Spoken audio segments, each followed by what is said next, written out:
Welcome to Brand Builders TV.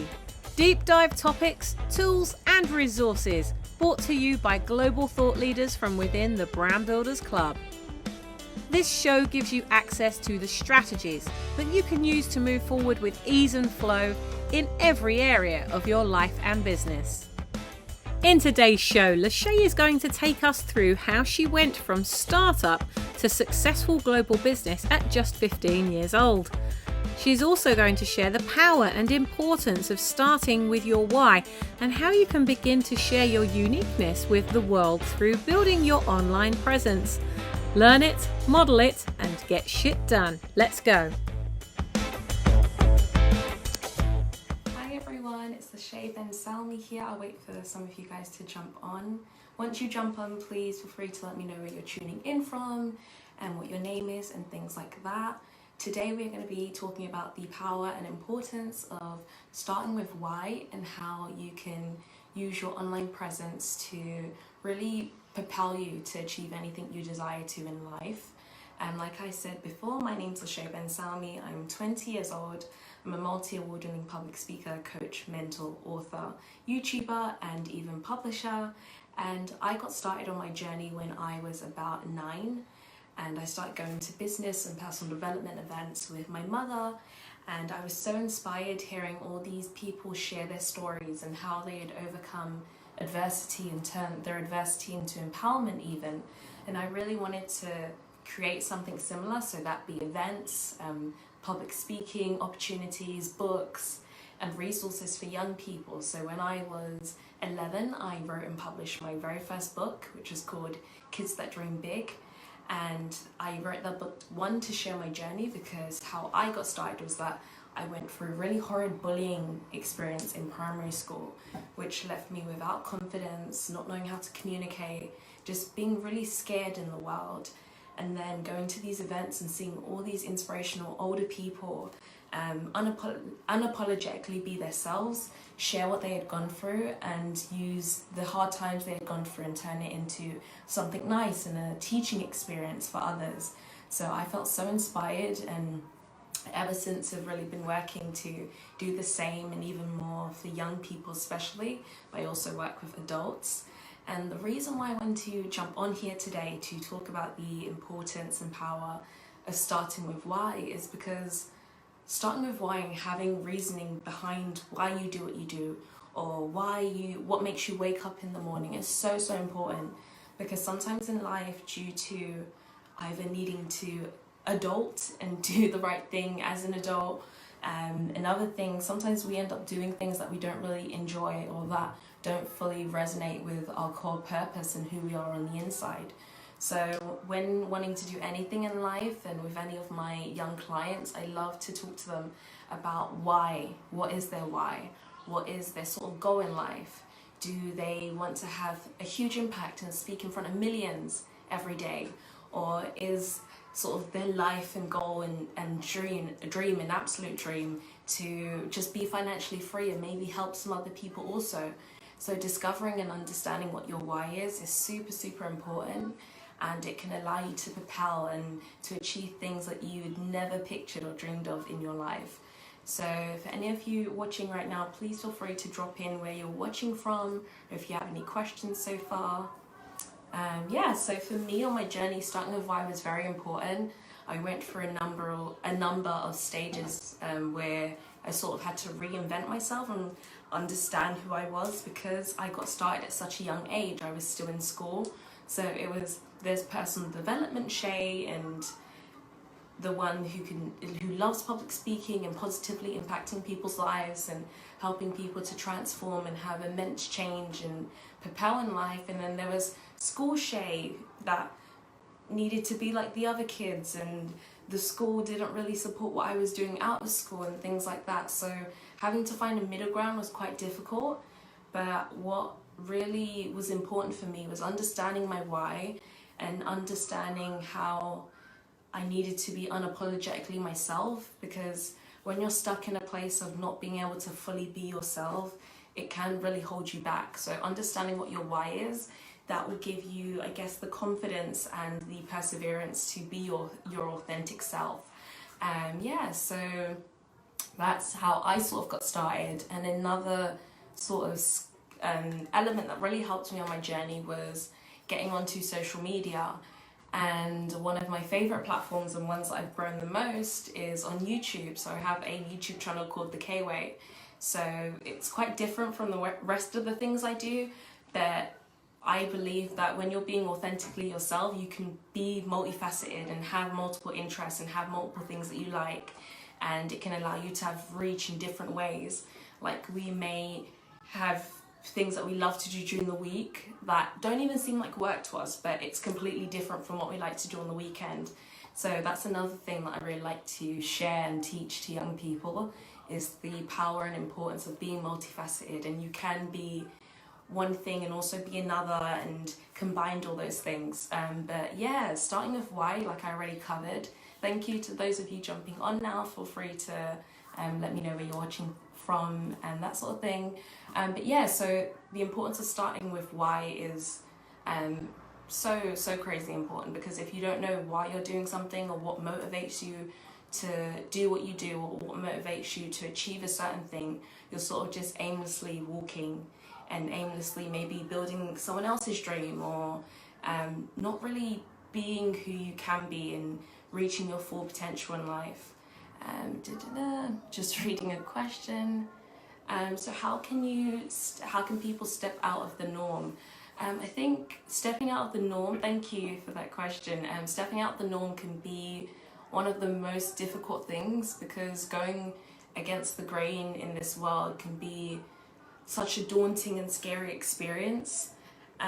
One, because as humans we love to fit in and be together and not go too much outside the box and be accepted, and sort of being neglected or outcasted is one of, I guess, humans in general, like one of the biggest fear that people have. So going against the norm is really a journey of self-discovery, I would say.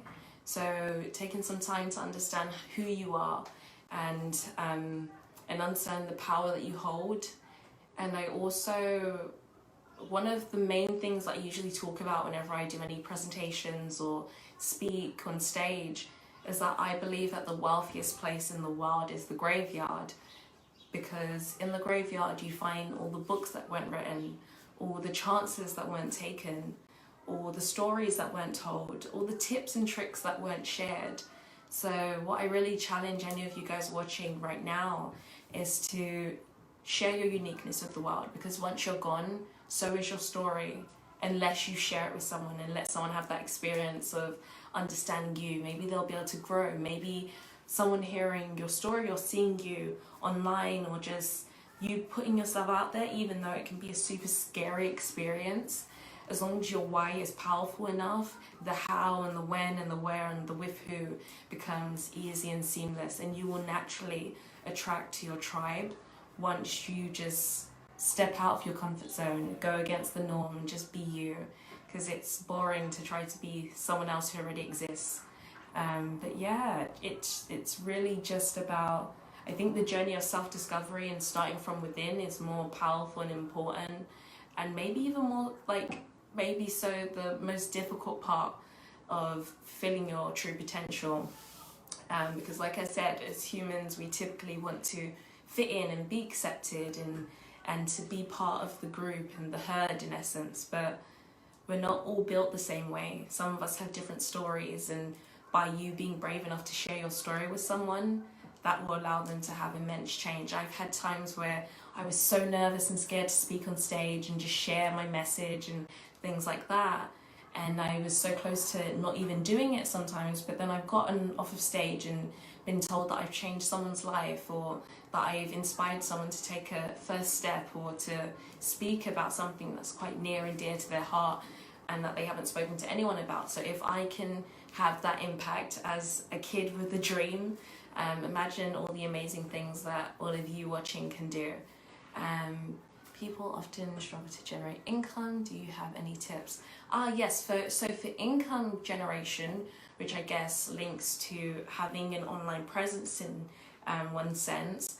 So especially for young people, sometimes people underestimate the power of getting on social media and just getting started. But there are platforms like YouTube, which you can get paid from once you have over 1,000 subscribers and over like a certain period that people have watched your videos and stuff in terms of hours, which is actually really easy to do and simple if you put your mind to it and you're passionate about the content that you're creating.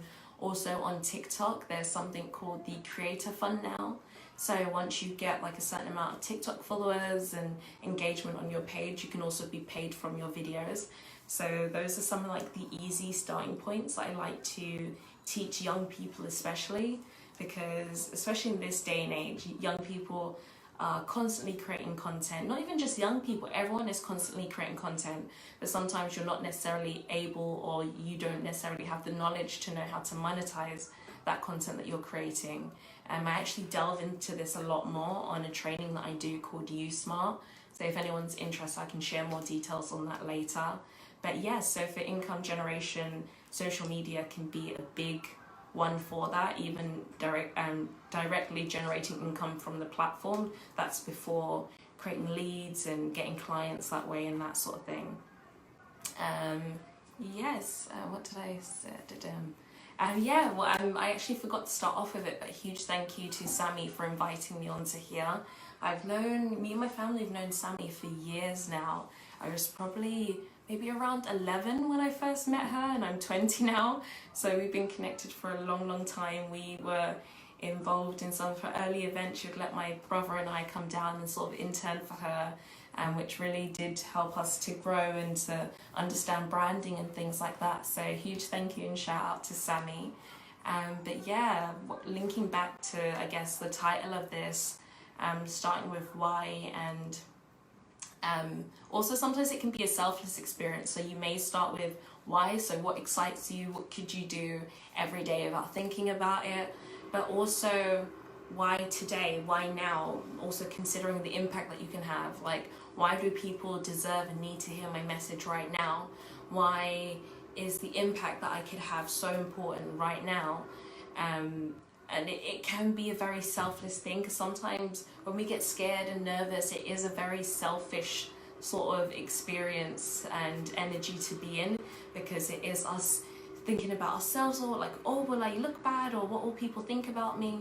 But if you're just unapologetically and just there to serve, then it, like, the fear is always going to be there. And sometimes there are good types of fear.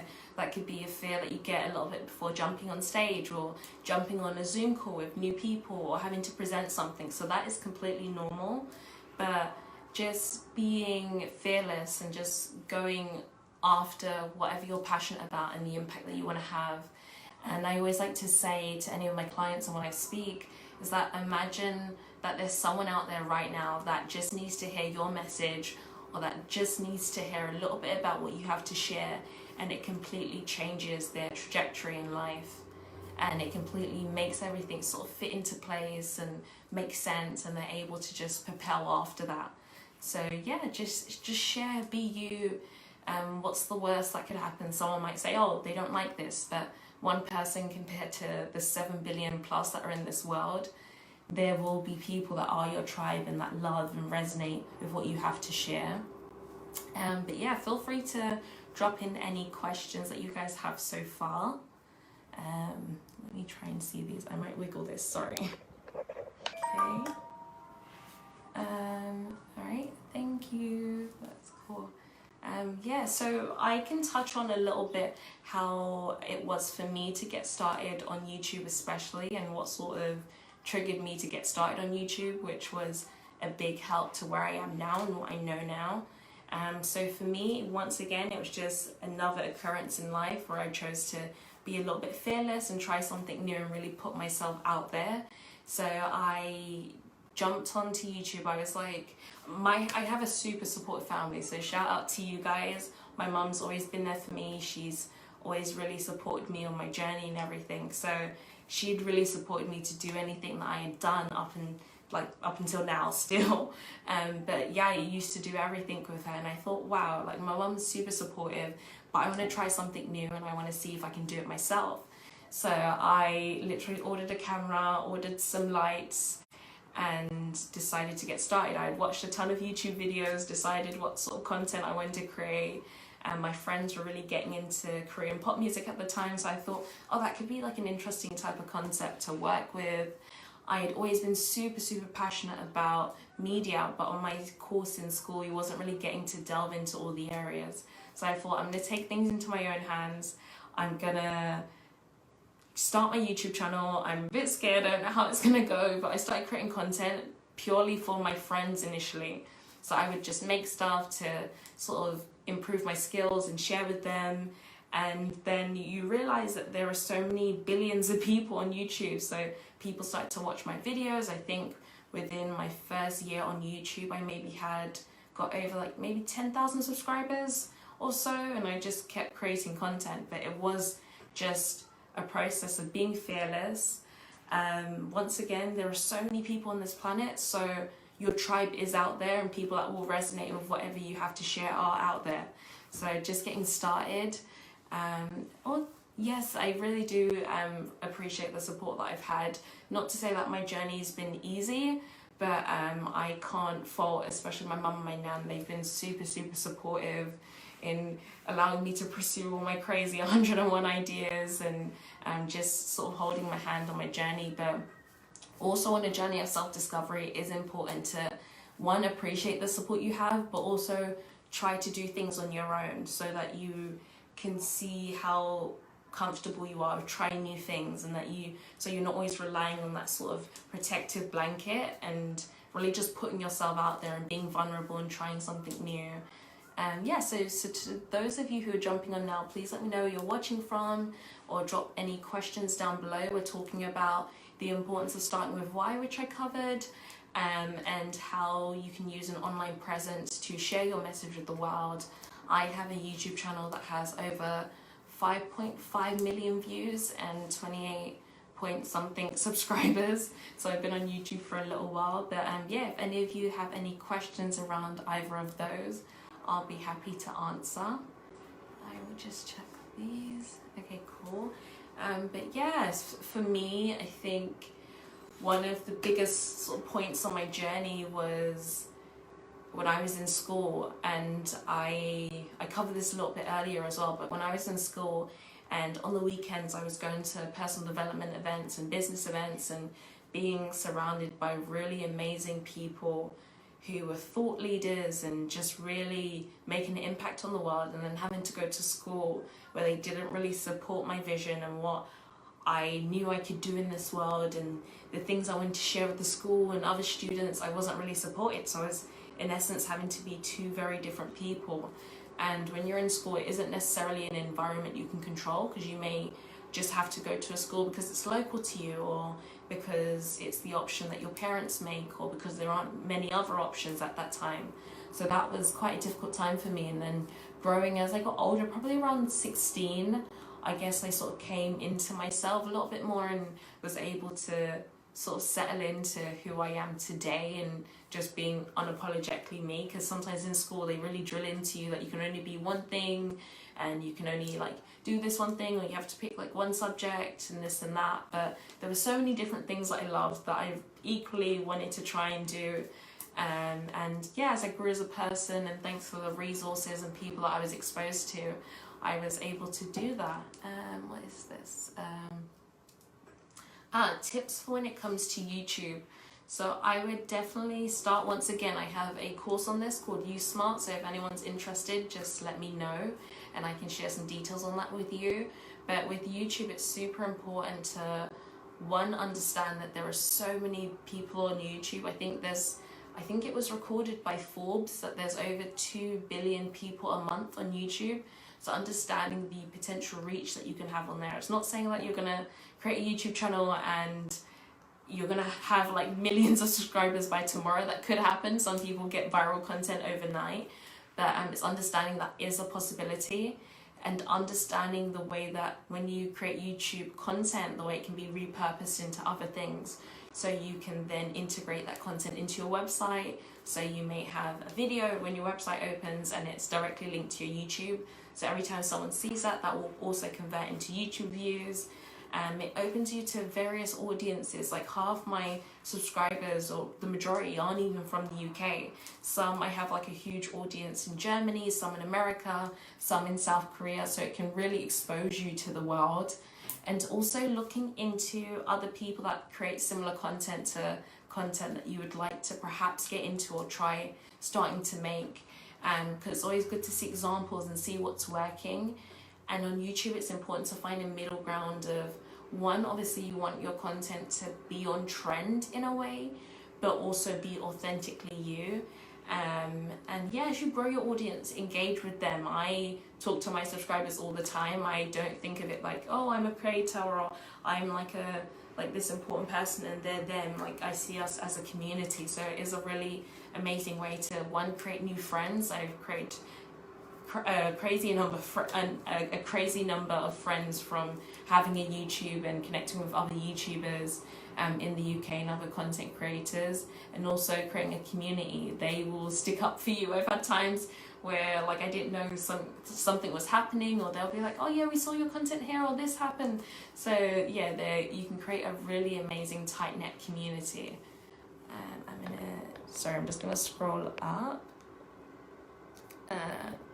Yeah, so linking back to school, yeah, so it was quite difficult, and I guess very different for them to have this student who's doing all these crazy things in some respects, in some essence, like I had maybe more accolades and sort of qualifications than them when I was maybe 14 or 15. So I don't know if it was like an ego thing. I wasn't like going to school saying like I'm so important or this or that, but it was an interesting environment for my family and I to navigate, because we're all very share-friendly friends, like people. We love to just share any knowledge that we have and help people out and really pour into them. So that was an interesting space to navigate. But yeah, it'd be amazing if schools and education was just more open to different types of learning and embracing people that want to make a change, and a positive change at that. What is the best length of a video on YouTube in your experience? So for video length on YouTube, I think the algorithm, it changes all the time, so try to stay up to date. But I think the algorithm really likes when a video is like between 10 and 20 minutes. 15 is sort of the sweet spot, because the longer your video, the more ads that they can place on it, if that makes sense. So if I post a 5-minute video, there might be 1 or 2 ads. If they have any more, they might have people drop off the app, and obviously they want to keep you on there as long as possible. So if you can create a video that is 10 to 15 minutes long, you might give YouTube the opportunity to place 3 or 4 ads on that video, which they really, really like, because that's how they make their money, and that is how you also make money directly from the platform as a creator. Yeah, so feel free to drop any other comments. I hope I didn't miss anything. Sorry, I have to keep grabbing this. Yeah, so I know we covered a mixture of things, but I think it's been nice to sort of discuss, starting with why, which can then lead on to how you share your message that you have now that you understand your why and whatnot on social media platforms and growing. And obviously this is the perfect place to be in terms of brand building and understanding how to create all of that. But yeah, I really enjoyed jumping on here and just sharing some of my own first-hand experience and how I've grown and shared and just created as I grew, and a community and a team, just as something else I want to touch on. A community and a team can be so important when going on this journey. Sometimes when you're the only one that shares your vision or has your vision and you're trying to do 101 things alone, that can be, one, very daunting and difficult to maintain, and you also won't be able to give the best or your fullest 100%. So I would definitely recommend either finding friends that share the same vision as you, or other people. Recently, maybe like almost 6 months ago, I created a team and we've done events together, and it isn't anything like crazy official. It's just a few of us who are friends that have a similar vision, and we landed like a really big event opportunity that the event is going to be out on October 4th. So sometimes it's just talking to those in your network or your friends and just connecting with people that have a similar vision. What type of content works best on YouTube? So I don't think there's a certain type of content that works best on YouTube. Obviously, there is the very viral content, so sometimes that might be I guess like pranks and stuff, but that probably isn't in alignment with your brand. It isn't in alignment with mine, so I don't do that. But I guess each niche, each niche or each different area has their own type of viral content. So there may be fashion YouTubers, and what is quite viral or popular in the fashion community might be hauls or sponsored videos where brands send them clothes or they review a brand. In the, I guess, engineering network on YouTube and community and audience, it might be seeing what's inside this computer, breaking it open and trying to put it back together. So it's seeing what is popular for your audience. And then obviously there is the, I guess, popular content, so what is just popular in general and globally, which you can probably just see from the trending page on YouTube. But yeah, don't try to adhere to any of that really. You can see what is more so trending or popular within your niche area. So whether that's fashion, then hauls might be for you, and doing try-on videos and that sort of thing. If your area is education, there might be a certain type of revision videos that are quite popular. If you're into music, what type of music videos? Like I know there are producers that will like remake songs or change things up, or if this song was in an R&B style instead of a pop style. So there's a range of different things, but I would really say look into what your audience likes and what your audience is doing. Really interesting. That's a good intention. Okay, when is your next big event?